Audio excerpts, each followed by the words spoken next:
Halo, selamat datang di Kenyataan Menjadi Dewasa. Halo teman-teman, balik lagi sama gua Mamet. Gua ngerasa ospek itu ataupun mos itu sebenarnya nggak harus tentang marah-marah sih. Karena gue punya pengalaman bahwa ketika gua diperpeloncoin istilahnya atau gue diomel-omelin sama senior gitu, itu gue mempunyai kesan yang buruk gitu. Karena gue ngerasa kenapa dia memperlakukan gue seperti ini ya. Awas lo ketika gue nanti kerja nanti atau gue sukses nanti, istilahnya lo minta link gitu, gak bakal gue kasih karena lo dulu songong atau so tau gitu kan. Nah itu yang gak pengen gue hadirkan ketika gue either itu gue sekolah ataupun gue jadi mahasiswa gitu kan. Karena gue tahu dampak atau efeknya nanti, gue takut itu akan menjadi bumerang buat gue sendiri gitu. Dan itu yang terjadi sama gue ketika gue tidak merasa senior dengan adik kelas gue, temen-temen gue gitu kan. Alhamdulillah gue banyak dibantu oleh mereka gitu. Gue banyak dikasih tahu tentang kerjaan ini, tentang kerjaan itu, insight ini, insight itu dari teman-teman dan bahkan junior gue. Salah satunya adalah Bos Laksa. Gak usah pakai bos, Matt. Lo gak usah berlebihan. Dan Laksa ini adalah junior gue di kampus, tapi menurut gue pengalaman dia tuh bisa dibilang atau gue mengakui lebih dari gue. Enggak lah. Enggak serius beneran. Waktu gue di Indika lu datang sebagai anak magang kan, Sa? Anak magang. Itu adalah magang pertama lu. Magang pertama. Dulu itu berarti semester berapa sih kalau magang? Semester 4. 4. Semester 4. Biasanya kan magang cuma 3 bulan. 3 bulan. Lu berapa? Setahun gue. Ya, berarti langsung sama gue kayak gue mengawali magang di radio. Iya. Lu kenapa Indika, Sa? Gue gak tahu deh. Karena ada lu, Matt. Enggak. Waktu itu tuh gue ditawarin sama teman gue masuk di Hits. Oh iya. Di Hits Marshall. Marshall Di Hits terus Indika buka nih. Ya udah boleh deh. Apaan? MNP. Wah keren kan. Marketing and promotion. Terus ngapain? Gue masuk bagiin flyer di jalan. Gue inget banget tuh, Matt, dulu. Ini lu masang spanduk di warteg gitu-gitu, iya. Di warung. Biar orang tuh aware tuh ada Indika FM gitu kan. Nah, kalau berharap waktu lo di magang di radio, lo jadi itu ngapain, Sa? Job desk lo? Nah, jadi waktu pertama kali banget gue tuh kayak gue MNP marketing keren nih. Terus udah setelah gue melakukan beberapa activation tersebut, gue bagi-bagiin flyer di jalan, terus gue jadi SPB lah ya. SPB. Wah anjing lucu juga nih. Ngomong kasar gak apa-apa kan? Gak apa-apa. Terus lucu juga nih kan. Cukuplah 3 bulan gitu gue pikir. 3-5 bulan. Gue ajukan ke PD waktu itu sama ke Head Markom. Gue pengen dong nyobain yang beneran kerja di radio. Karena bisa dibilang selama gue kerja di radio tersebut 3 bulan magang, intensitas gue di kantor tuh jarang banget, Matt. Karena keluar mulu kan lo, activation mulu kan. Terus gue capek nih gitu. Gue pengen dapat ilmu yang beneran gue kerja di radio. Akhirnya gue ditunjuk lah jadi kreatif. Waktu itu gue jadi kreatif. Itu sekitar 5 bulan juga. Jadi udah 10 bulan tuh. Gue jadi kreatif 5 bulan. Di bulan kedua saat gue jadi kreatif, user gue resign. Terus loh gimana nih posisi kreatif? Udah lu aja, Sa, gak apa-apa. Sedangkan sendirian berarti lo? Sendirian. Sedangkan waktu itu kan dibagi 2 tuh. Ada kreatif sales sama kreatif program. Akhirnya di situ udah lu pegang dua-duanya buat kreatif sales juga. Bersangkutan sama klien gitu kan. Gue ragu juga awalnya itu sampai akhirnya di bulan keempat baru tuh ada hiring dari Indika. Mereka hiring, lu bayangin yang karyawannya diajarin sama anak magang sama gue yang wah ini udah ada yang aneh nih, gue bilang gitu kan. Sorry, tapi berarti itu lu belum lulus, Sa? Belum lulus. Gue tuh kerja dari gue magang dari semester 4 sampai gue lulus. Ketika lu belum lulus terus tiba-tiba lu harus mengajarkan orang dengan berarti basic lu adalah lu belajar dari apa yang udah lo jalanin doang kan? Iya. Kan lu tidak ada basic di kuliah tentang nggak ada sih, bisa nulis gue. Kan tuh gimana lu bisa survive di situ, Sa? Gue murni nge-explore dan gue nanya ke orang yang memang sudah kerja di situ kan, mulai dari dulu ada Ucai gitu kan, terus ada Mas Pandu lah. Mas gimana sih cara gue untuk ngedeliver message ke penyiar, terus gue harus jadi menjembatani dari penyiar ke klien gitu-gitu kan. Gue diajarin ini itu sampai gue dapat treatmentnya nih, gue dapat flownya udah enak. Terus ya udah akhirnya berjalan begitu aja sampai akhirnya gue ngajarin si karyawan baru ini gitu. Berarti lu total kerja di radio berapa tahun, Sa? Sama kerja dari magang 3,5 tahun. 3,5 tahun di Indika. 3 tahun di Indika. Basic apa yang lo ngerasa kayak lu dapetnya tuh dari Indika? Gua itu murni semua pembelajaran yang gue tahu tentang dunia pekerjaan itu di Indika. Dan kenapa gue bisa tahu sampai sekarang, gue akhirnya shifting nih, gue bahasa gue shifting ke industri gue yang sekarang itu juga salah satunya dari Indika. Yang beneran pelajaran banget gue dapat dan gak pernah gue lupa adalah, jadi suatu waktu di 2018 gue ditantang, dikasih challenge sama bos. Dia bilang gue pengen ada cross market, kata dia gitu. Terus apa nih yang dimaksud gitu kan, gue nggak tahu yang dia pengertian dia apa. Terserah lo bikin activation apapun itu. Akhirnya gue cross channel lah, yang namanya dari digital ke terestrial. Nah, dengan harapan gue dari masing-masing audiens ini bisa gue funneling, baik dari terestrial masuk ke digitalnya. Yang digitalnya ini adalah nge-support dari program gue. Programnya waktu itu pasar malam. Terus sampai akhirnya itu kan akhirnya bisa gue lihat juga nih secara, karena kan balik lagi ya, radio lembaga riset cuma satu, Nielsen. Terus hasilnya nggak live saat itu juga nggak kayak TV. Nggak kayak TV. Bisa gue track dari mana nih gitu. Ya udah gue seenggaknya bisa ngeliat audiens gue deh bahwa ini organik gitu. Waktu itu 3 bulan berjalan, nggak nyampe 2 bulan 3 bulan berjalan, followers Instagram organik pasar malam itu lebih dari followers Indika. Dalam waktu 3 bulan 23.000, yang dimana itu bisa gue konversi menjadi pendengar. Karena apa? Karena waktu itu gue ngeliatnya dari website Indika, yang tadinya Indika hanya didengarkan streaming ya, Jabodetabek aja, tapi streamingnya nih meluas keluar kota gitu, menyeluruh. Nah, buat teman-teman yang belum tahu, Indika ini adalah radio dengan segmentasi dewasa muda. Betul. Bukan kayak Prambors yang anak muda yang menurut gue itu adalah gampang nge-grab audiensnya.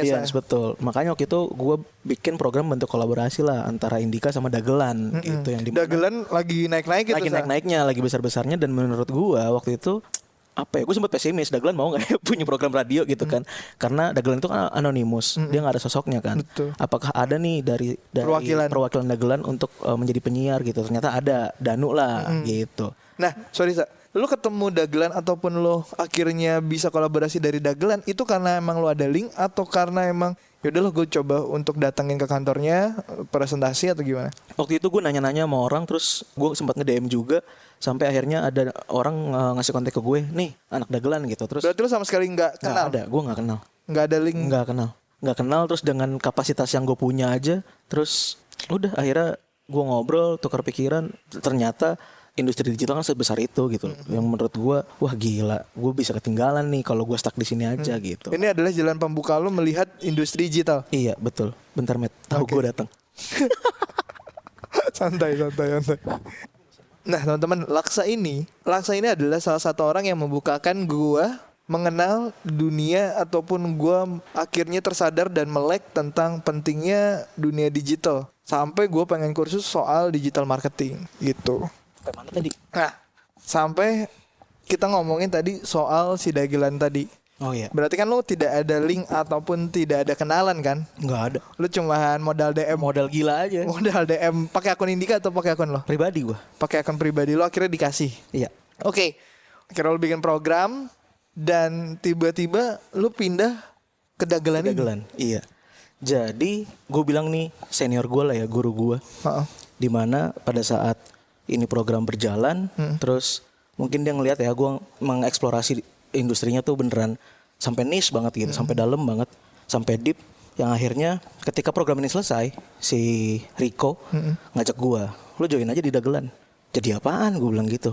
Jadi Markom deh, kata dia gitu. Karena lu basicnya waktu di Indika Markom di Indika. Markom yang bikin program, jadi gue mau angkat jadi produser juga gitu kan. Terus oke, boleh deh, gue minta dulu nih kredensial dari Dagelan kayak gimana sama offeringnya waktu itu. Terus udah, kapan interview? Udah datang ke kantor gitu. Datang, gue nggak ada interview, Met. Terus? Ya ngobrol doang. Ngobrol terus kayak gini nih. Ngobrol kayak gini sama bosnya, Aji. Dia cuma nanya, lu bisa join kapan? Lah, ini orang tahu gue dari mana? Gue bilang gue gak pernah ketemu kan. Terus udah, jadi secepatnya gue mau notice lah, gue resign waktu itu dari Indika.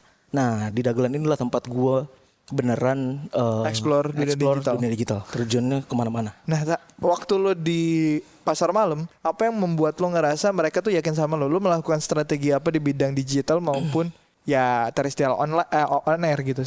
Karena waktu itu gue bisa bilang pasar malam adalah bentuk atau program satu-satunya bentuk kolaborasi antara industri digital sama terestrial yang konversinya bisa kelihatan, Matt. Gitu, baik secara numbers itu di followers, terus numbers di live stream itu bisa kelihatan, Terus word of mouth juga jalan gitu. Bentuk komunitasnya. Terus gue sampai dapat loyalis gitu. Jadi beneran end to end, di mana gue bisa ngelihat dari loyalis pasar malam nih jadi community mereka, terus mereka bisa hidup, terus activation online-nya gue jalan. Karena menurut gue ada beberapa tahapan yang harus dilakukan oleh satu produk gitu menurut gue. Di mana lu punya komunitasnya, lu punya produknya jelas, lu punya sosoknya siapa, yang dimana penyiar udah jelas kan sosoknya siapa, terus lu harus punya identitinya juga gitu. Nah ketika lu punya 4 ini, sampai ada turunan lagi kelima itu event offline. Nah waktu itu pasangan lu mau kejadian event offline gitu, karena ini umurnya cuma 6 bulan kan. Dimana ketika 5 commandments ini lu jalanin, ini tuh bisa nge-support atau bisa menjadi tolak ukur satu produk ini berhasil gitu. Oke, dilihatnya dari 5 itu ya. Menurut gua yang ini juga gua diajarin sama si Riko itu. Terus akhirnya mungkin dari sisi anak-anak dagelan ngelihat, wah si Laksa ini udah dapat nih 5 commandments ini gitu. Akhirnya ya udah. Tanpa basic sebelumnya gitu Gak kan. punya met gua. Oke, akhirnya lu masuk di dagelan. Dagelan. Berapa lama? 2 tahun gua kerja. 2 tahun. Dan ilmu lo menurut lo bilang paling banyak di situ. Paling banyak di situ. Gua dari Markom. Terus gue merasa diri gue stuck di Markom karena biasanya kan Markom ya udah lu jadi mukanya perusahaan aja gitu kan. Terus sampai akhirnya gue pengen butuh yang lebih nih, gue ajuin lagi ke bos gue. Terus ya udah lu jadi AE gitu. Terus jadi AE ya gue pengen ngajuin ke product development. Oke, buat teman-teman juga ini yang bisa gue tangkap juga dari Laksa adalah dia tuh orangnya vokal dan juga to the point ya. Iya. Ketika lo merasa stuck, lo akan ngomong gitu. Ini juga bagus buat teman-teman yang mungkin lagi ngerasain anjing kok kerjaan gue kayak gini-gini aja. Menurut lo harus berapa lama ataupun jangka waktunya nih ketika lo melakukan pekerjaan sampai lo akhirnya ngerasa anjing kok gue stuck? Kalau menurut gue ketika lo sudah merasa kerjaan lo template dan begitu-begitu aja, itu udah stuck menurut gue. Oke, lo harus ngobrol. Lo udah tahu ritme kerjanya seperti apa, load kerjanya udah kebayang, terus sampai lo merasa lo udah bingung mau ngapain lagi nih. Waktu kerja gue kok udah habis gitu. Padahal waktu kerjanya masih ada nih, tapi load kerja udah habis. Itu berarti lo udah stuck. Oke. Terus lo udah menguasai semua pekerjaan yang lo lakukan, berarti lo butuh lagi gitu, lo butuh ilmu lagi. Lo gitu. butuh tantangan juga. Butuh kan? tantangan lagi. Oke, akhirnya lo pindah shifting ke Product development. product development. Iya. Ini dari Markom ke product development beda nggak basicnya? Apa beda banget? Jadi sebenarnya banyak yang ini nggak di semua perusahaan ada sih Matt sebenarnya. Jadi penjelasan Markom ini kan ya balik lagi lo hanya sebagai jubir lah dari sebuah perusahaan. Biasanya tuh kerjanya partnership, terus media partner gitu-gitu kan, karena dagelan juga sifat media. Nah si product development ini dia tuh lebih mengembangkan produk-produk yang ada nih. Mau diapain nih, how to monetize apa gitu. Apakah ini sifatnya bisa dimodular atau hidup sendiri apa enggak nih. Dan Modular itu menghidupi dirinya sendiri. oke. Gitu misalkan. Oke, dagelan kan si Invia Group ini kan punya media channel yang banyak banget nih. Nah itu dibilang product development. Oke. Di mana ada Invia Fake, ada Invia Showbiz, masing-masing interest beda-beda nih. Nah dari masing-masing interest beda-beda ini, mereka tuh bisa nggak ya di monetize gitu? Mau tuh monetize seperti apa? Nah itu kita bikin tuh. Itu tugasnya product development. Iya, kalau masing-masing produknya iya. Iya. Itu bikin product development yang dimana nantinya itu lu pikirin juga. Misalkan dari si satu channel ini bisa generate-nya berapa ya gitu. Lalu bisa partnershipnya ke siapa aja ya. Misalkan Invia Otomotif waktu itu akhirnya kita jalan coba partnership sama Motomobi kayak gitu. Itu kan salah satu pengembangan dari bentuk produk kan. Nah nanti naik lagi, nge-scale up lagi. Baik dari bisnisnya atau dari elunya nih pribadi. Lu naiklah jadi upgrade business development. Nah waktu itu gue terakhir di junior business development. Itu lo ngapain Aisyah? Kalau bisnis dev lu lebih mikirin soal bisnisnya. Dimana lu tahu nih OPEX dari satu perusahaan. OPEX itu apa? OPEX itu cost. Cost satu perusahaan. Misalkan oke, untuk gaji karyawan, untuk sewa kantor misalkan total 300 juta gitu setahun. Sebulan. Terus 1 bulan ini lu harus tutup dengan nge-cover berapa nih setiap bulannya. Nge-set target lah. Nge-set target ini nanti biasanya akan ada perusahaan yang menurunkan ke AE-nya. Oke, kita nge-set target 1 quarter atau 1 bulannya 1 M misalkan. Nah itu kan ada reasonnya kenapa 1 M, karena kita ada OPEX sekian, ada margin yang harus dijaga sekian kayak gitu. Jadi bikin si industri atau si perusahaan ini lebih sehat dengan pengembangan bisnisnya. Setelah itu dari business development ini nanti dia juga ngembangin kira-kira bisnis model apa yang bisa gue terapkan nih untuk tren yang ada sekarang misalkan kayak gitu. Tapi untuk kalkulasinya itu yang lo bilang tadi segini marginal segini itu lo lakukan sendiri atas perhitungan apa? Itu ada tim. Jadi kalau ditanya atas perhitungan apa ya? Ada hitungan man hour. Misalkan nih gaji lu 1 juta misalkan. Terus gaji 1 juta ini dengan load kerja lu misalkan 9 jam seharusnya waktu kerjanya. Berarti lu main hournya dihitung berapa nih? 1 juta dibagi 9 jam misalkan. Per jamnya lu bayar berapa? Itu sudah efisien dan efektif apa belum? Kayak gitu. Itu bisa dihitung dari situ juga, Met. Oh gitu. Gitu. Jadi, terus ngeliat juga potensinya. Oh, trennya tuh lagi ke IP misalkan. Bos gue tuh sekarang lagi si Memperbanyak IP.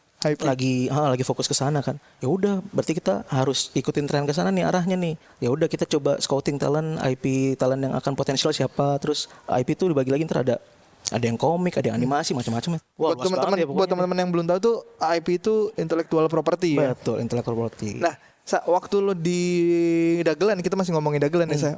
Sebenarnya produk dagelan mungkin yang orang awam tahu adalah cuma Instagram dagelan doang kan? Iya. Sama kalau misalnya gua taunya cuma Jakarta Sneakers. Iya, Jakarta Sebenarnya JSD itu adalah produk dari si Invia Group. Sebenarnya ada apa lagi, Sa? Yang lo bangun deh. Bukan yang gue bangun, Met. Hebat banget gue bangun. Enggak. Jadi si Invia ini tuh sebenarnya apa ya? Media group. Tapi servicesnya tuh ada agency juga di dalamnya. Dia tuh sekarang in total kalau nggak salah ya. Terakhir gue di sana tuh ada 5 PT. Ada 5 PT di bawah Invia. Di bawah satu PT holding. Iya, ada Tahillalats tuh. Oh, Tahillalats itu udah jadi PT sendiri. PT sendiri, PT NKK namanya. Terus ada juga retail, bisnis retail. Terus ada juga agensinya, ada medianya, sama si holdingnya, jadi 5. Lu ada di semuanya atau di mana? Gue berangkat dari media. Dari media? Gue berangkat dari media terus ke agensi gitu. Oh, akhirnya lu ada di agensinya Invia gitu. Lu bikin apa aja sih? Karena kan gue basic gue kerjanya di dunia radio doang nih. Iya. Terus sekarang tiba-tiba ada di startup, gue anjir ternyata dunia digital tuh seperti ini gitu. Asli gue juga awal roaming, Matt. Jadi menurut gue si agensi ini banyak banget kalau dikerjain tuh. Gue ada inisiatif campaign dari brand ya, selayaknya agensi aja lah. Mungkin banyak yang lebih paham juga kan soal agensi gitu. Tapi yang gue kerjakan di sana ya macam-macam. Ada misalkan gitu ya PR counter, terus ada personal branding gitu, terus ada lagi services campaign kayak gitu-gitu. Itu dikerjakan oleh teman-teman Invia juga. Iya, dikerjakan sama teman-teman Invia. Nah, teman-teman mungkin yang dengerin juga lagi pada roaming nih. Untuk background lo yang bukan anak advertising gitu. Iya. Berapa lama? Penyesalan gue tuh. Kan berapa lama lo roaming ya, Sa? Gua roaming pada saat di Invia tuh ada kalimat 3-4 bulan gua roaming. Apa yang lo lakuin? Apa yang gue lakukan, gue networking gitu. Gue sampai request, bahkan dibikin KPI gitu. Gue nggak boleh di kantor, Matt, sama bos gue. Dibikin lo harus keluar, lo harus networking gitu. Dan gue di situ merasa awalnya ya, kenapa gue harus keluar gitu kan? Kan ada effort yang lebih, tenaga gue juga capek. Tapi ternyata itu bermanfaat banget buat gue sampai sekarang gitu. Sampai gue bisa dapat relasi network kemana. Terus gue misalkan ya ketemu kantor lo sekarang nih podcast mas gitu, gue bisa dapat network kayak gitu. Itu kan dari salah satu bentuk networking yang gue bangun gitu. Dan jangan lupa yang pasti faktor trust sih, itu juga penting banget. Dimana dari networking ini akhirnya kan lu ngeliat nih potensi apa yang bisa lu bangun lagi, apa yang bisa lu develop lagi dari diri lu.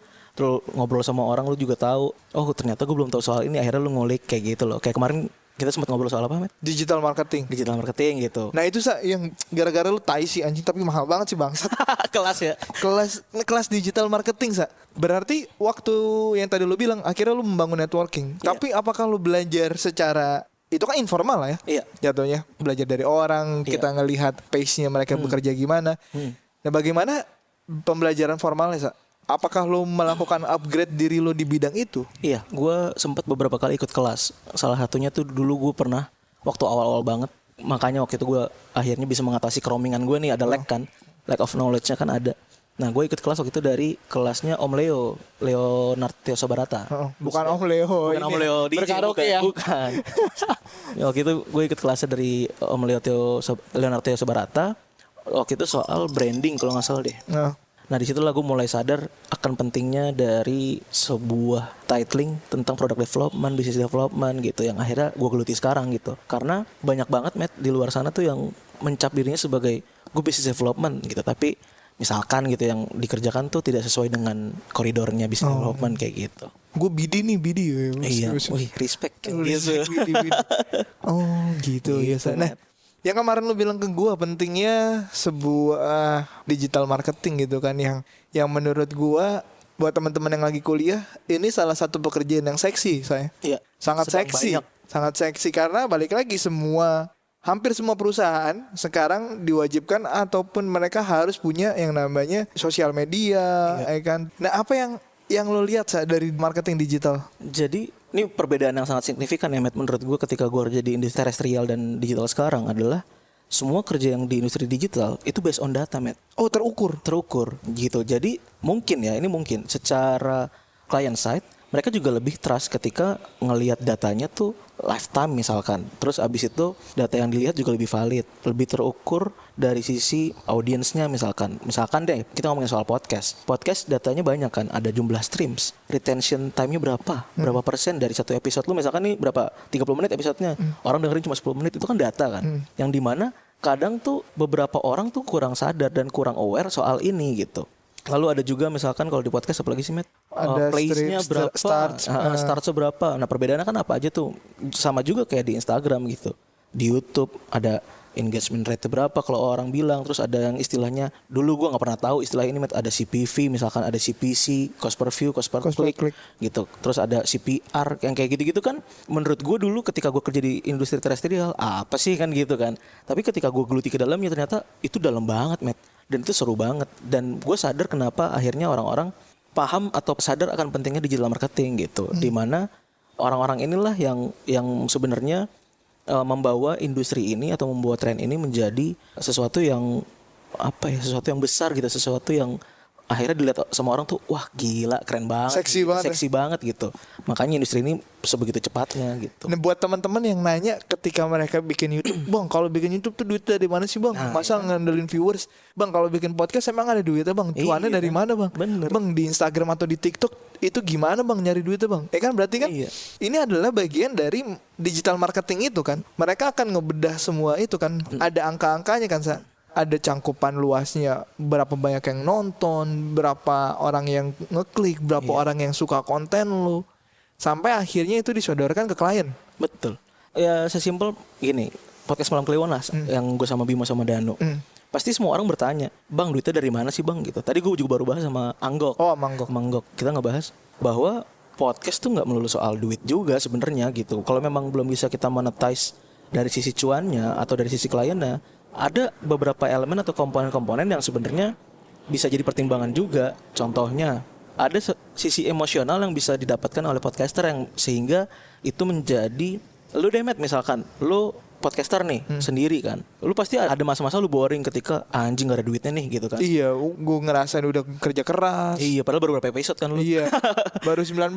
Tapi akan tertrigger lagi ketika ada sisi emosional yang terbangun antara lu dengan audiens lu. Iya betul. kan? Bang terima kasih bang, karena ini keren banget bang gitu kan. Apalagi pas sama Kang Surya kan, banget tuh kemarin. Nah itu kan juga sebenarnya jadi nilai tersendiri. Jadi kalau tadi bahasan gue sama Anggok, jadikan aja tuh cuan sebagai bonus lo gitu. Tapi si PMK ini gue juga nggak bisa bilang banyak klien, enggak juga gitu. Bukan siapa-siapa juga. Gue Bimo Danu berangkat bukan dari sosok kita artis gitu kan. Kita murni dari pertemanan. Terus mereka bikin podcast, yuk gue bantu gitu. Sampai akhirnya kita sekarang mikirin kita punya karyawan gitu. Terus kita harus menghidupi dia dari mana nih gitu kan. Akhirnya yaudah nih kita bikin si podcast ini hidup dengan ekosistem yang sehat. Dalam artian gue mencoba mendeliver konten gue 360. Supaya apa?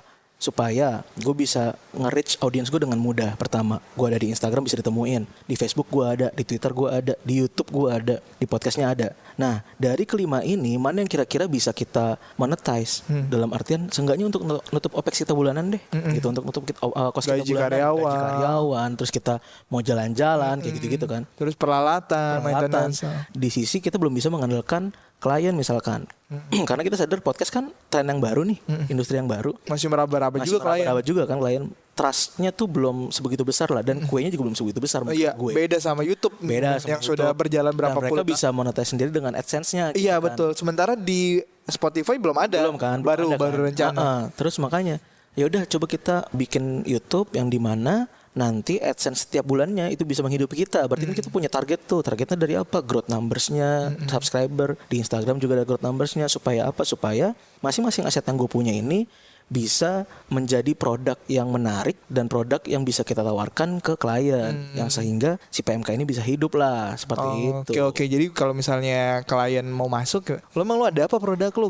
Kalau misalnya lo pasang di gua, nanti di YouTube-nya ada, misalnya kan bisa ditawarin, di podcastnya lo juga bisa masuk, dan di Instagramnya masuk. Dan perlu dicatat juga, Matt. Jangan dijadikan hanya sebagai nice to have aja gitu. Gue punya gitu, tapi lu nggak punya bargaining value-nya gitu. Beda hal ketika misalkan ya PMK sekarang dengan followersnya 71.000 itu kan udah jadi bergaining value di mana salah satu podcast dengan followers terbesar di Instagram misalkan itu jadi bergaining value kita untuk kita jualan. Jadi ada edit value di situ gitu. Oh iya, jadi lu membentuk semua sosial media itu menjadi ekosistem beda-beda sendiri gitu. Iya kan ada kolam-kolamnya kan gitu. Iya. Jadi orang yang seneng lihat Bimo sama Danu dengan kegantengannya gitu kan, ya monggo lihat di YouTube. Tapi orang yang mau dengerin dengan suaranya dengan earwormnya mereka ya monggo dengerin di Spotify gitu. Oh gitu. Ini juga pelajaran buat teman-teman mungkin yang lagi mulai bangun podcast ya saya. Banyak banget. Supply-nya banyak banget.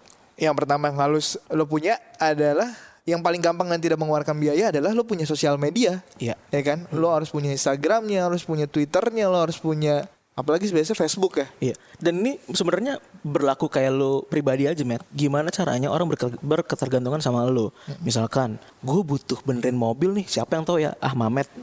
Gue butuh videographer nih. Siapa yang tahu ya? Ah, Mamet ada temen. Kayak gitu loh. Nah, hampir sama kayak si podcast. Gimana caranya? Gue bisa ditemukan di mana aja. Gitu. Gue buka Instagram. Anjing ada PMK. Gue buka YouTube. Lah ada PMK lagi nih. Kayak gitu loh. Oh, biar lo jadi top of mind. Top of mind. Itu ujung-ujungnya. Oke. Gitu. Nah, jadi buat teman-teman yang masih nanya cuan dari mana ya, gimana mau lo cuan dari mana, lo aja belum mengambil dengan serius podcast lo ini. Komit aja dulu sama konsis. Ini itu yang penting. Tapi lu di PMK sama Bimo dan Danu itu berarti udah berjalan berapa lama, Sa? Kalau gue bertiga sama mereka tuh dari pasar malam. Mereka kan penyiar gue sampai mereka mereka berinisiat untuk yuk bikin podcast si Bimo sama Danu nih. Danu ngajakin Bimo, terus mereka bikin podcast udah 5 bulan baru gue join di situ. Oke. Gitu baru apa nih yang bisa kita kembangin bareng-bareng gitu. Barulah gue join di situ, yuk kita develop bareng-bareng. Tapi lu melihat podcast itu gimana, Sa? Maksud gue adalah kalau misalnya YouTube udah jelas nih, ya kan, pembagiannya produk yang bisa kita lihat secara visual, ya kan, terus klien juga karena banyak dalam tanda kutip artis yang sudah main di podcast. Iya. Di YouTube gitu. Sementara podcast sendiri bahkan gue ngerasa gini ya, buat teman-teman yang masih ngelihat podcast dalam bentuk visual, sebenarnya kan kalau podcast tuh hanya audio doang. Murninya pada hakikatnya seperti itu. Kalau lu lihat sendiri gimana sa podcast itu? Menurut gua podcast ini sebenarnya mengerikan ya, karena mengerikan dalam tanda kutip adalah ini cepet banget tren naik. Growth-nya tiba-tiba di 2020 kemarin naik di awal tahun sampai akhirnya kita diterjang pandemi makin banyak lagi nih supply-nya. Parah. Gitu kan, sampai menurut gua ini adalah industri yang menarik dan seksi selama supply dan demand-nya bisa diseimbangkan gitu, bisa disamakan, karena nggak bisa bohong, Matt, banyak banget orang-orang yang hanya bikin 20 episode bosen, capek, nggak ada duit udahan gitu kan.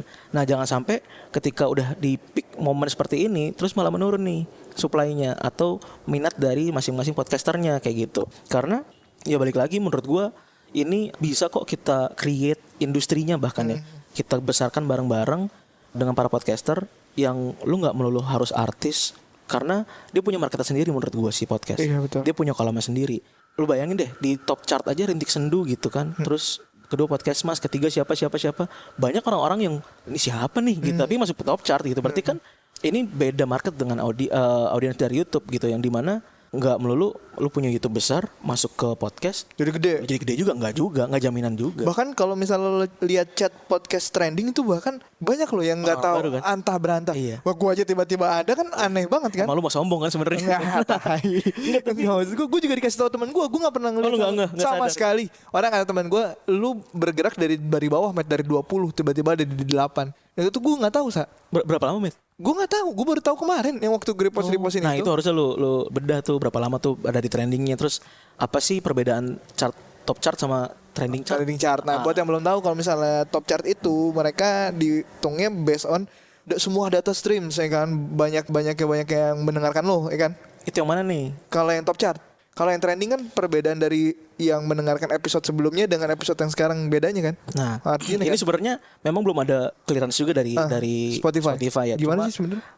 Gue tuh sempat ngobrol sama Dano Bimo, ya kita sempat nge-break lah gimana sih cara nge-break algoritmanya si Spotify chart nih gitu kan. Jadi kalau kita lihat si top chartnya Spotify ini, kenapa lu bisa terus tiba-tiba nyundul gitu naik ke atas? Karena yang dilihat adalah seberapa besar audiens baru lu yang masuk ke dalam podcast lu. Yang chart. Top chart misalkan biasanya average-nya tuh lu 30.000. Tiba-tiba PMK collab nih sama lu, Met. Tiba-tiba jadi 50.000. Berarti kan ada 20.000 angka pertambahan angka yang dimana audiens baru untuk PMK. Nah, itulah yang menurut kita ya, yang menurut kita bisa mendongkrak atau bisa ngedorong si podcaster untuk masuk ke top chartnya Spotify. Nah, sedangkan untuk trending chart sendiri itu dari numbers berapa banyak orang yang dengerin lo di episode itu. Oh gitu. Bener juga sih. Ketika kemarin podcast Mas banyak collab pakai sama kan? Knatok, sama GJLS, sama Malam Kliwon juga. By the logicnya adalah podcast Mas waktu vakum nggak rilis kan? Nggak sama sekali. Kan? Dia collab kan? Berarti kan ada orang yang bisa ke funnel, misalkan collab sama siapa sih? Makna gitu sama GJLS sama pemain cadangan. Berarti ada audiensnya pemain cadangan yang masuk ke podcast Mas lalu mendengarkan podcast Mas. Sehingga gulungannya ada di dalam bisa ngefunneling gulungan dari si audiensnya podcast Mas. Nambah kan pendengar barunya. Makanya naik kan ke top chart. Iya. Tapi gitu. itu menjadi salah satu kebingungan gue. Kenapa si Rintik Sendu tetap di atas ya? Emang hebat aja, Met. Lu sirik aja sih. Enggak, lu jangan ngejebak gua. Enggak, maksud gua adalah gulungannya dia kalau misalnya. Tapi kan dia di Instagram juga besar banget. Nah, itu bisa jadi dari situ. Instagram dan Twitter, dan juga dia punya loyalis gede banget. Nah, itu dia. Apalagi karena dia bikin buku juga kan si sananya. Nah, secara tidak sadar sebenarnya buat teman-teman yang pengen bikin podcast itu harus sadar akan hal ini gitu. Mereka tadi lo bilang harus punya sosial media penunjang lain ya kan? Iya, itu satu sisi dan lo harus tahu gitu. Ketika lo bikin podcast, apa sih yang harus gue perhatikan? Oh, data analitiknya kita baca. How to break algoritmnya kita harus tahu. Walaupun ini hanya bersifat berasumsi aja ya, karena belum ada clearance dari Spotify. Cuma ya lo nggak akan tahu kalau lo nggak pernah mencari tahu gitu. Lo nggak akan tahu. Bahkan tuh kita sempat ngobrol sama Mas Sogi sama Kang Benny si PMK, kita sempat ngobrol kayak perubahan rilis jam chart Spotify itu setiap jam berapa sih? Bisa kita ukur nggak sih? Bisa kita lihat nggak sih? Kayak gitu. Itu kan salah satu bentuk dari kita pengen nge-break supaya tahu gitu gimana sih caranya. Ambisi kita kan harus kayak gitu, Met. Biar nemu algoritma si Spotify-nya itu seperti apa. Gitu. Oke, buat teman-teman yang gila nih, ini ilmu juga sih buat gue juga. Ya, lebay lu, Met. Enggak benar-benar. Tapi yang tadi lo bilang si Rintik Sendo ini kan besar di Twitter. Iya. Besar juga di Instagram. Bahkan menurut gue di Instagram dia kan ada dua tuh. Ada yang jadi anonimus si Rintik Sendonya, ada yang pribadinya as a Sana ya kan. Emang harus kayak gitu ya. Misalnya kayak gue punya ini nih, podcast ini nih. Berarti gue juga harus punya akun. Sebenarnya gini podcastnya sih. Atau gimana, dari yang tadi gue bilang 5 commandments adalah orang itu biasanya akan lebih fanatik ketika ada sosoknya. Gitu. Orang dengerin berwujud nih, berwujud. Misalkan nih tadi Rintik Sendu gitu punya akun sendiri. Jangan Rintik Sendu deh, PMK punya akun sendiri nih. Tapi kan ketika tidak ada sosok yang ditongolkan, orang kan bertanya-tanya ini siapa sih gitu. Jadi antara tadi kalau lu bilang harus punya account gak sih gitu. Kalau dibilang harus ya menurut gue harus, karena supaya orang tahu si menjadi dewasa ini gitu kan. Terus sosoknya siapa nih, nanti di menjadi dewasa bisa ke funneling nih, bisa ke bukan Mamet gitu kan. Begitu juga sebaliknya. Jadi orang tahu bahwa menjadi dewasa ini adalah podcaster si Mamet. Mamet ini memiliki si menjadi dewasa. Disitulah ada keterikatan secara tidak langsung gitu, yang membuat orang-orang menjadi tahu, lebih aware, Matt, gitu. Kalau ada sosoknya. Coba kalau anonimus lebih berat pasti, Matt. Oh gitu. Lebih berat. Oh oke. Karena orang lebih fanatik sama sosok kan. Mamet ganteng nih, Mamet keren nih. Ya kayak Bimo deh sekarang. Itu di PMK gila, gue bilang orang ngefans sama Bimo. Iya.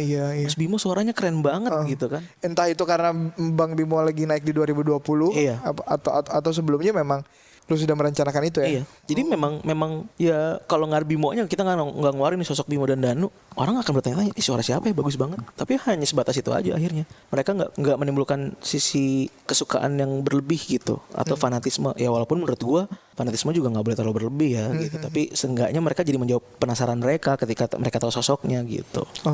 Bisa dijadikan pembelajaran buat mereka lah. Gini Sa. Yang terjadi dengan bapak-bapak ID. Ya kan? Gila, gue dibongkar semua. Enggak maksud gue adalah gue salah satu fans, bukan salah satu, gue memang fans banget sama bapak ID. Dengan kemunculan awal yang kayak aduh anjing jokesnya kayak dari awal males. Relate banget kan. Dari awal males kan, maksudnya anjing jokesnya begini banget. Bapak gue banget nih. Bapak gue banget ya kayak. Sampai sekarang dia ngajarin saham, ngajarin ini. Dan balik lagi yang lu tadi bilang, ini wujudnya kagak tahu gue Pak Muhajir siapa. Ya benar. Ya jadi gini, ada sebenarnya wujud yang ditongolin, Pak Munawir. Iya Pak Munawir. Kan dia suka live bareng. Kalau live kan dia yang nongol. Oh. Itu sosok persona kan. Tapi kita nggak pernah tahu Pak James siapa. Iya, bapak-bapak yang lain ya. Nah ini tuh dulu temen gue di Invia. Invia. Terus dia dengan track record, dia udah senior banget, Met. Makanya bawa bapak. Dengan track record pekerjaan dia yang udah melalang buana lah, dia sempat di salah satu perusahaan Cina. Disitulah dia, dan dia orang riset banget dan data banget. Gue belajar dari dia banget tuh soal data. Sampai akhirnya dia tahu dia harus memberikan makanan ke audiensnya seperti apa. Makanya sekarang terbentuklah ada program investasi dari beberapa ID, karena dia udah tahu, dia udah nge-set marketnya seperti apa. Iya, anak muda sekarang lagi doyan. Iya kan lagi ramai. Saham. Di baliknya memang mereka ini adalah sosok-sosok orang-orang yang cerdas menurut gue, dan mereka punya kemampuan masing-masing. Ada yang memang punya keahlian di bidang investasi, ada yang punya keahlian di digital marketing, misalkan ada yang punya keahlian soal data. Konten juga ya. Konten juga bagus kan, lu bayangin. Iya, rapi. Padahal menurut gue ya, kan orang Indonesia kan harus baca ya. Tapi tuh ada misalkan 9 tips atau 9 yang biasa dilakukan hal-hal bodoh oleh bapak-bapak misalkan. Tapi orang mau baca, Met. Iya, itu gue juga. Karena dia sudah membiasakan audiensnya untuk membaca. Oke. Gitu. Dan menurut gue anjing, ini bapak-bapak kampret ini ya, kliennya Netflix, jing. Keren ya. Dan ini gue salut juga sama Netflix, maksudnya mereka juga sangat terbuka ketika media digital stream gitu ya, kan bergabung OTT. dengan bapak-bapak, si bapak-bapak yang cuma hahaha. Ini buat lo yang nge-follow dari cuma Modal dengerin ketawa bengek doang kan. ketawa bengek doang, hahaha. Dengan editan yang anjing banget. Itu kan nggak susah editnya juga, nggak effortnya. Ya kalau buat kita yang anak BC, effortnya tidak sebesar kita syuting film apa gitu kan. Iya, memang tidak sesulit lu harus produksi sesuatu yang heavy, tapi chance ini atau opportunity ini yang kadang nggak dilihat oleh orang lain gitu, Matt. Tebak gambar sih, pernah kepikiran gue bikin konten tebak gambar. Tebak suara, tebak apa gitu kan. Menurut orang simple, tapi ternyata dari simple itu menjadi sesuatu yang kaya gitu, Matt, menurut gue. Dan itu menjadi unique selling point dari bapak-bapak ID sekarang menurut gue ya. Oke. Oh, ini juga nih penting buat teman-teman yang sedang bikin, entah itu bikin podcast atau mencoba bikin Instagram apa. Lo harus memunculkan unique selling point dari diri lo itu ya, dari apa yang pengen lo jual itu ya. Mungkin lo pertama akan bingung nih, wah kayak gini-gini, tapi lo jalanin aja dulu, nanti pasti akan ketemu unique sellingnya kan. Iya, lo harus tahu USP-nya apa, terus mengkategorisasinya seperti apa. Misalkan first kategorinya nih PMK gitu ya, horor ya. Second kategorinya apa nih? Fun horror, karena gue mau dibalutasi dengan bercanda. Ntar masuk lagi, Matt, makin niche lagi. Third kategorinya apa? Kalau bisa sampai 5 deh tuh. Kayak gitu supaya apa? Supaya sajiannya tuh nggak monoton. Gitu, supaya lu ada guideline yang sudah lu bentuk dari awal gitu. Oke. Ya kita nggak bilang kita udah jago udah apa enggak, tapi lo lagi mencoba untuk menjadi expert. Nggak menjadi expert. Kita lagi mencoba untuk menjadi sesuatu yang lebih bisa bernilai lah gitu. Oke. Oh. Iya benar. Karena banyak orang pintar di luar, Met. Iya benar. Ya kan? Asli gue ketemu lo aja kayak anjing lah. Gak usah ke gue. Iya anjing laksa, gila. Iya, wah gila, emang nggak pernah ada habisnya, Met. Terakhir banget, gila udah berapa menit? Udah mau 1 jam anjing. Anjing. 50 menit. Sotoy banget gue anjing. Anjing. Buat teman-teman yang aduh anjing, gue belum bahas ini, bentar, sorry, belum terakhir berarti teman-teman. Ntar dikat aja lah, banyak bacotnya gue. Enggak anjing, banyak ilmunya. Buat teman-teman yang mau belajar soal digital marketing ini, sebenarnya kan berarti kan banyak sekolahnya nih, terutama kursus online. Banyak. Kalau yang sekarang kan karena nggak ada tatap muka kan. Iya. Itu mereka harus, buat teman-teman yang mau mulai tuh harus dari mana, Kayak kemarin gue dikasih tahu lu nih, Matt. Kemarin tuh yang gue share apa ke lu ya? Ini ya. Aduh, gue lupa yang warna Rakamin ya. Rakamin. Iya, rakamin.com. Kalau itu kan sebenarnya kan ada yang berbayar, ada yang gratis.